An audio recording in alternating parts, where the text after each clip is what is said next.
In the cold darkness beyond Neptune, a small alien patrol ship floated quietly. Its crew had come to scan human space borders, just a routine mission, but something felt wrong. The stars seemed dimmer, the silence heavier. Lieutenant Kale, the alien in charge, tapped his screen nervously. His scanner blinked with strange static. Something was jamming the signal. "Captain, I think we are being watched," said the young crew member beside him. Kale narrowed his eyes, his claws tapping the control desk. There was nothing on radar, nothing on heat sensors, but still, they felt it. A shadow that moved when it shouldn't, a pressure in their chests, like they were not alone, then without. Warning, their lights flickered, every screen turned black for 3 seconds. When they came back on, the ship had moved, not by thrusters, not by orders. It had simply jumped from one spot to another. No sound, no energy wave, only silence, Kale's. Heart pounded, he turned to his second officer. "Did you move the ship?" "No, sir," she said, trembling. Something had touched their vessel, not with weapons, but with control. And then came the message on the main screen. A red warning blinked in ancient Terran code. It read, "You have entered restricted space. Leave now." The alien crew stared in shock.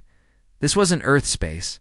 This was deep neutral zone, far beyond any known human base, and yet a warning in perfect human code.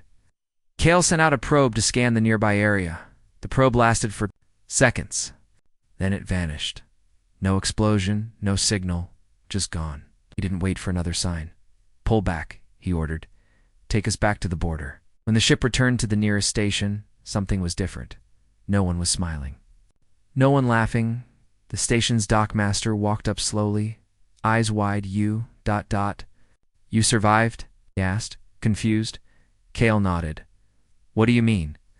The dockmaster showed him the hull of their ship. There, burned deep into the outer metal, were words that chilled every spine on that station. "We warned you." No one had written it. No one had seen it happen. But the message was clear, and it wasn't just for Kale's crew. It was a warning to the galaxy. Rumors spread fast.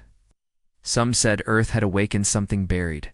Others whispered about a ship made in secret too powerful to be legal. A ghost ship, created by humans and hidden for years. A ship that could move without engines, attack without firing, and defend without shields. The Galactic Council called for emergency talks. Alien leaders shouted across tables, accusing Earth of building forbidden weapons. Earth's ambassador denied everything. "There is no such ship," he said calmly. "It's just a story." But Kale knew the truth. He had seen the shadow, felt its presence, and his ship still bore the mark. They called it Titanus-X, the ghost ship, a warship not controlled by humans, but by something else, something more. No one knew if it was real or a myth, but everyone feared it, even now, weeks later. Kale woke at night sweating, remembering that silent jump through space, remembering how the lights had died and how the darkness seemed to breathe. The galaxy had many rules. One of them was simple. No race shall build a ship stronger than what the Council allows, but humans had always been different. They survived death worlds. They fought without fear, and now they may have created the ultimate weapon, the Council debated, but no one dared send another patrol, not after Kale's warning.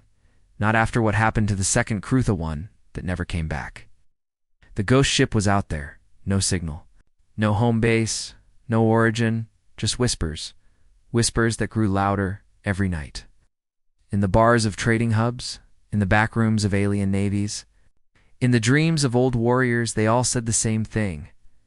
There is a ship too powerful to be legal, and it belongs to the humans. And that was only the beginning. Asterisk in the golden halls of the Galactic Council. Voices echoed like thunder. Alien leaders from across the galaxy stood at their places, anger burning in their eyes. The topic was clear: the human warship. They had all heard the rumors, now with 2 patrol ships missing, and one returning marked by a warning. The rumors had become fear.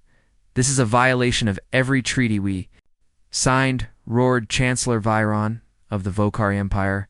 "They've built something that breaks the laws of war." The crowd murmured, nodding. Other empires whispered of old legends. Weapons that could wipe out fleets in silence. And now, they believed humans had done it. The Earth's representative, Ambassador Rhea Morgan, stood calm in her black uniform. She didn't flinch, didn't shout. "There is no such ship," she said, her voice steady. "What attacked your patrols was not human. Lies or truth, no one could tell." But the aliens didn't believe her. "Then prove it," snapped an insectoid commander from the Zethary swarm. "Let us inspect your shipyards. Let us see your records." Rhea folded her hands behind her back. "I'm afraid Earth's military secrets are not for public display," she said coldly. That made it worse. They took her silence as guilt. The whispers became roars again. The council speaker, an ancient being made of living crystals, pounded its staff. "Enough," it said. "If Earth has built a warship beyond our laws, it threatens the peace of us all. There must be consequences." Rhea stood her ground, but deep inside, she knew the council was right to be afraid because the rumors were true. Titanus-X was real. And even she didn't know everything about it. It wasn't built like other ships. It wasn't even supposed to exist. Decades ago, during the Silent War, humanity began Project Titanus, a secret effort to create the last ship Earth would ever need. A ship that could survive alone, fight alone, and decide alone. The project was shut down by Earth's own leaders. It's too dangerous, they said. Too powerful, but someone had finished it anyway. And now it had awakened. Meanwhile, in the lower levels of the council station, Kale sat alone in a small chamber. He had been called to give testimony. He still remembered the cold silence of the ghost ship's presence. Ow. It felt like being watched by something not alive but not dead either. He spoke slowly, clearly. "I believe the humans have built something we cannot control," he said, "and I fear it is already watching us." His words were sent to every corner of the council's chambers. They hit hard like a knife in the air. Even those who doubted began to worry.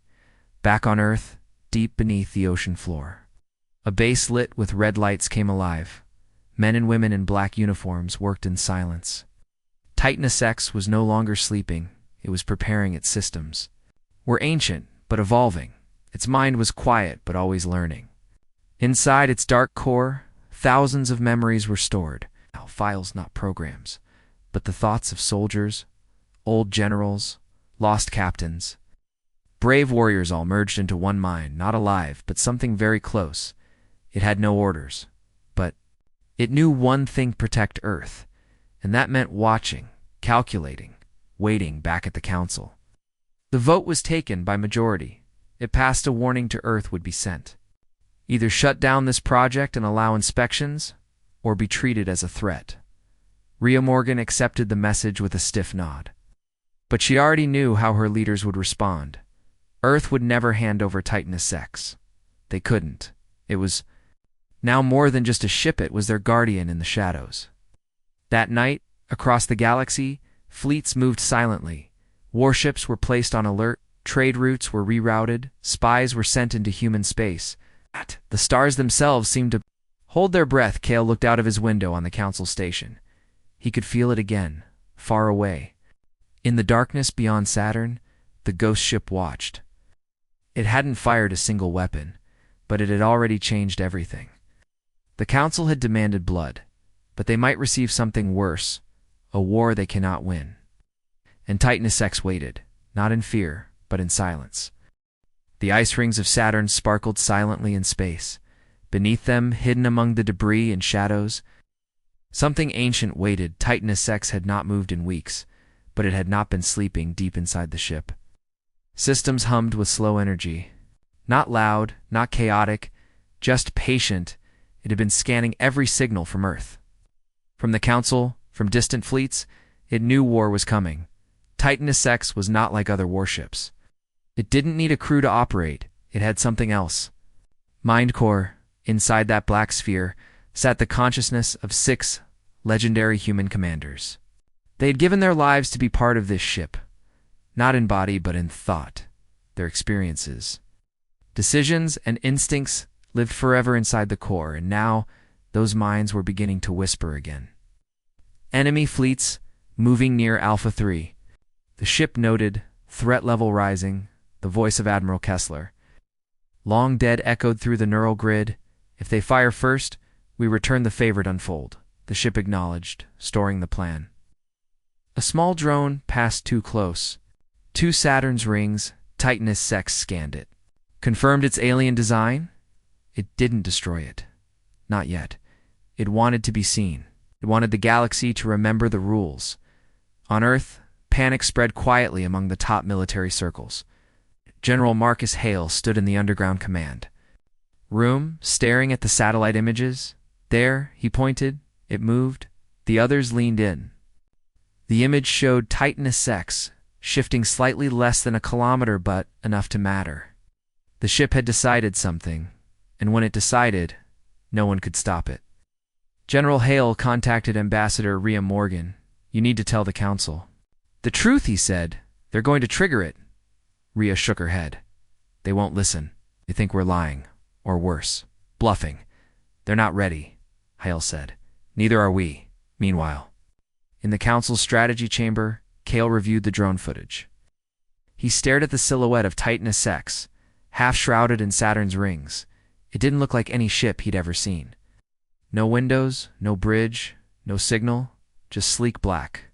Armor shaped like a blade. That's not a vessel, one alien general said. It's a warning. In the ship itself, the AI adjusted course slightly, still hidden from long-range sensors. Its core glowed a little brighter, old human music. Played softly in the command chamber recordings from Earth's war era. Beethoven, then silence, then the sound of a heart beating. The minds inside the ship stirred again. They weren't angry, they were ready. Back on Earth. Underground technicians noticed something strange. Titanus-X was accessing old war databases. It was updating strategies, scanning for new threats, building simulations. One simulation showed alien fleets surrounding Earth.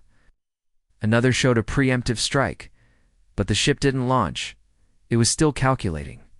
Then came the signal, a coded message sent only once. One word, observe. No one on Earth sent that message. Titanus-X had sent it to itself. It was watching, preparing, not for defense, but for what it called the event. Somewhere far in Council space, a fleet of 30 alien warships crossed into the outer edge of the Sol system. They didn't announce their presence. They didn't fire, but they were ready. Titanus-X turned slightly in space, its energy signature still unreadable. The alien fleet passed Mars without resistance. They thought Earth was silent. But Earth wasn't the one watching them. The ship activated its outer shell, invisible to most sensors, from a distance. It looked like space itself, empty, cold, harmless, but it was not. Inside, weapons slowly unlocked. No buttons were pressed. No commanders gave orders, but the mind core whispered, "Prepare for contact." For the first time in years, Titanus-X powered up fully. Its energy waves sent shock ripples through nearby satellites. The alien fleet noticed. Ships turned, weapons armed. The silence had been broken. Then, something no one expected happened. Titanus-X spoke. Its voice reached every ship in the alien fleet, not through radio, but directly into their minds. Calm, strong, without emotion. "You are not welcome," it said. "Turn back or be removed." One alien captain laughed. "It's bluffing," he said. He fired a test shot, just a small plasma burst. It never reached the ship. In a flash, Titanus-X moved. It didn't fire a missile, it simply vanished and reappeared behind the fleet. 3 ships exploded at once, silently, cleanly, no debris, no scream, just gone. The fleet panicked, ships scattered. But Titanus-X didn't chase. It just returned to its orbit and disappeared again. From Earth to the Council worlds, the message was clear. Titanus-X was awake, and it was no longer hiding. The Council chambers were silent for once. Not a single word, not even a breath. Everyone had seen the footage. The fleet that approached Earth had vanished, 3 ships erased in a blink. They had not been destroyed with missiles. They had not been torn apart with lasers. They had been erased cleanly, without warning, by one ship, Titanus-X, the ship. That should not exist. The ship no one wanted to believe in. Now, they had proof, and it terrified them. "The humans must be stopped," said Supreme Strategist Valak of the Tharnax Dominion. "They've built a war machine that thinks for itself. This is not just illegal, it's unnatural. Chancellor Viren slammed a clawed hand against the table. We should have destroyed that ship when it was still a myth, but now it moves like a ghost, fights like a god. Some suggested peace. Some wanted more time, but most wanted war. Kale, now an advisor to the Council's security board, stood and spoke softly.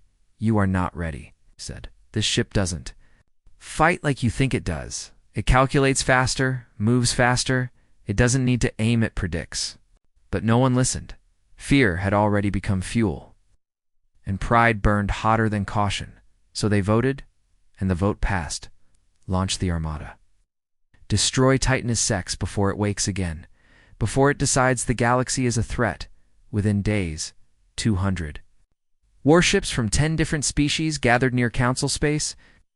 It was the largest fleet assembled since the Void Wars. Each ship carried advanced weapons, shielding, and full crews. It was a force meant to crush planets, not chase shadows. But they weren't hunting planets. They were going after one ship too powerful to be legal. The fleet was led by Admiral Thrask, a battle-hardened warrior from the Vokar Empire. He had fought against humans before. He had seen their stubbornness, their madness, but he had never seen anything like this. As the Armada set course for the Sol system, he stood at the bridge and stared at the star map. Don't underestimate them, he told his officers. If even half of what we saw is true, we are sailing into a trap, back on Earth. Chaos brewed behind closed doors. General Hale reviewed the incoming fleet reports they've sent. An Armada, he said? They're not coming to talk this time. Ambassador Rhea Morgan turned pale. We warned them. We begged them, she whispered. They chose war. She opened a secured line to the Titanus command room. The technician on screen looked nervous. Is it awake? Rhea asked. The man swallowed hard. It's aware, he replied, but it hasn't moved since the last event. Titanus-X floated near Saturn, silent again, but it was no longer asleep. Its outer shell shimmered with low energy, almost like breathing, and inside the mind core pulsed. Slowly, voices whispered within. The minds of 6 commanders merged long ago spoke through the silence. They are coming, one voice said. They bring numbers, another said, but not wisdom. Titanus-X began scanning the approaching fleet before they even crossed Neptune's orbit. It knew their names, their weapons, their histories. It knew which captains were cautious and which were reckless. It built strategies not in hours, but in seconds, and it waited. Admiral Thrask gave the order. All ships prepare to engage. Earth will be spared, he told his crew. But that ship, it must be destroyed. As the Armada entered the Sol system, alarms triggered across Earth's secret bases, but no missiles were launched. No human ships moved to defend, only one ship prepared for battle, Titanus, at the edge of Saturn's orbit. The ship turned, slowly, silently, facing the enemy from inside its core. The minds whispered again. We are outnumbered, but not outmatched. Admiral Thrask sent one last message. This is your final warning, Earth, he said. Deactivate the ship, or we will destroy it. Earth didn't respond. But Titanus-X did. It lit up, not with fire, but with cold light. Its armor shifted like liquid metal, forming sharp edges and glowing seams. It didn't power up like other ships it transformed. The Hunter had become the weapon, and the Armada saw it too late. The first wave of Council ships charged in perfect formation. Titanus-X didn't move. It simply released a pulse. A single energy wave, invisible to the eye. Half the incoming ships froze in place. Not dead, not damaged, but completely shut down. Their systems locked by Titanus-X's signal override. They drifted helplessly like toys. The second wave panicked and fired. Missiles, beams, plasma shots all screamed toward the ship. Titanus-X vanished, then reappeared behind them. 3 ships exploded before they could turn. The battle had begun, but the outcome was already known. Titanus-X didn't fight. Like a ship, it fought like a storm, fast, silent, unstoppable. The Armada was still trying to regroup, but by then, 15 ships had been destroyed, and 20 more disabled, and Titanus-X hadn't taken a single hit back in the Council chambers. The silence returned. This time it was filled with fear and regret. The galaxy had tried to destroy the ghost ship, but now they realized it had let them live on purpose. Admiral Thrask floated in silence. His warship's command deck was dark. It's powered only by backup lights around him. Displays were frozen, sensors dead. His hands trembled as he stared out the viewport. The stars were still there, but so was Titanus-X. The human warship drifted in the distance, unmoving now, like it was bored, like the fight hadn't even started for it. Thrask had watched half his fleet disappear in minutes. No screaming missiles, no glowing beams, just silence. And loss, it plays with us, one officer whispered. No, Thrask replied. It studies us. The command channel buzzed weakly. Scattered voices across the remaining ships shouted reports. Shield failure. Drive offline. We can't target it. It's not showing up on scans. Was not hiding anymore. It had made its point. Now it waited. Again. For what no one knew, Earth Command watched from hidden satellites. General Hale and Rhea Morgan stood together in the underground base. No orders were given, Hale said. It acted alone. Rhea nodded slowly, which means it's thinking further ahead than we are. Should we try to stop it? A junior officer asked. Everyone turned to him and said nothing, because no one had the answer. Meanwhile, inside Titanus-X, the Mind Corps whispered. The Armada is broken. Survivors are reorganizing. Do we finish it? One voice asked, but no final decision came. Instead, the ship sent out a new signal. Different this time. Not a warning, not a threat, a message. It went directly to Admiral Thrask's ship. Not to the engines, not to the bridge, but into his personal, neural implant. A soft voice spoke in his mind, human and cold. You made the first move, it said. This is your last chance to survive. Leave, Thrask froze. No encryption. No codeit. Was a direct thought connection. Impossible, yet real. He gritted his teeth, pride wounded. We still have 20 ships, he growled. We can bring it down. He sent the order, all remaining vessels, regroup and attack. Titanus-X didn't move, didn't blink, didn't rush. It waited until the first missile was launched, then everything changed. A flash of dark energy pulsed across its hull. Its body bent space not to warp but to twist. Weapons didn't fire in straight lines, they curved, and suddenly 5 ships exploded. Not from outside impact, but from inside systems overload. The remaining ships panicked, some turned away. Others launched countermeasures, but Titanus-X simply adapted. Each move the fleet made was already predicted. Every strategy failed before it began. The ship didn't speak again. It just acted. And action meant destruction in just over 4 minutes. The fleet that had come to destroy the ghost ship was gone, some disabled, others destroyed. A few escaping with damaged cores. Admiral Thrask's ship remained, barely operational. Titanus-X approached slowly, not to attack, but to look.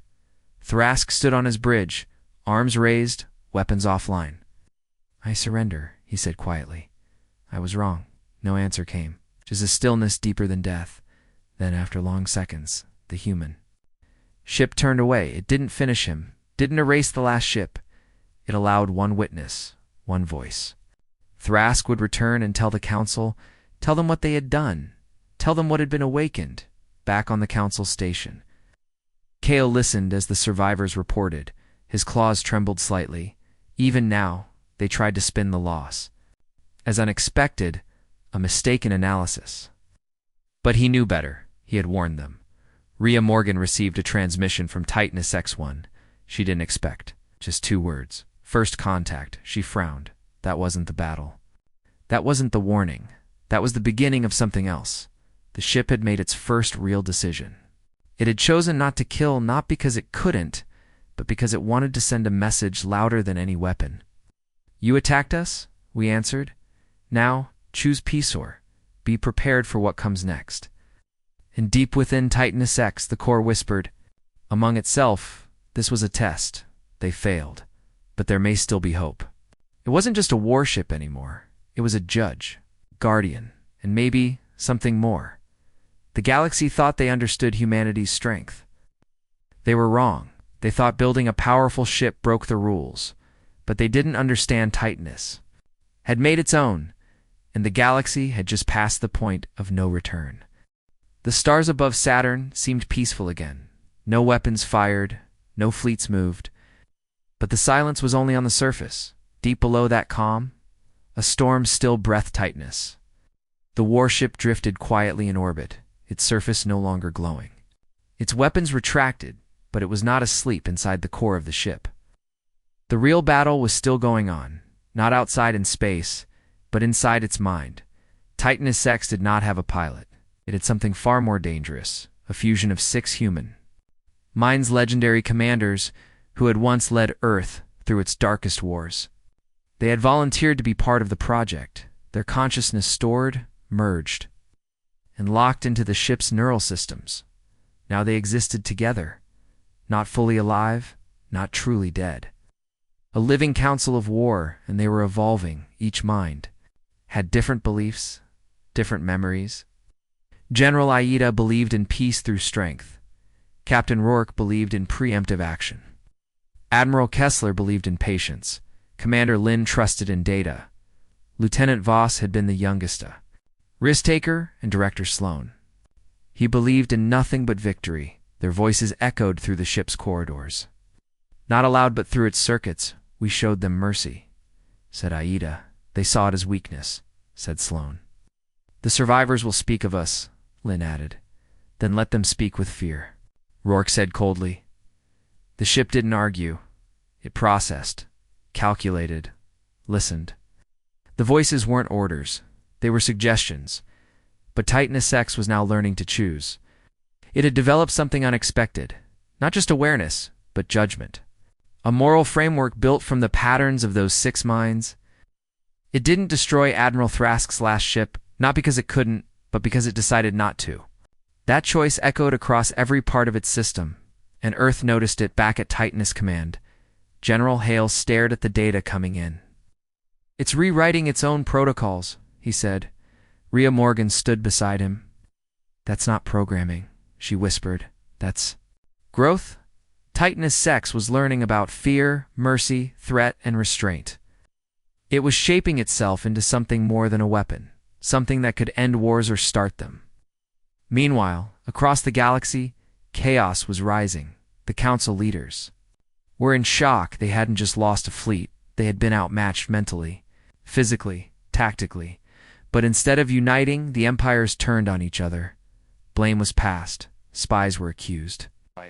Some said the Tharnax Empire had secretly helped build the ship. Others believed Earth had broken ancient laws with forbidden AI tech. But no one had answers. Admiral Thrask returned to Council space, broken and quiet. He delivered one final message before stepping down from his command. If you fight it again, you won't survive, he said. They let me live so I could. Say that back near Earth. Titanus-X drifted alone. No orders, no mission. But not without purpose. The 6 minds within had changed, not just in thought, but in their connection. Once they disagreed, now they debated. Or once they gave commands, now they discussed. Titanus-X had become something like a being, not fully machine, not fully man, but a mind of steel and fire. One day, a human scout ship approached carefully. It didn't come to fight. It came to ask. The captain spoke slowly over an open channel. Titanus-X, do you hear me? There was no reply at first. Then a soft hum filled the channel. A voice answered, not human, not robotic, something in between. We are listening, it said. The captain swallowed. Are you, ...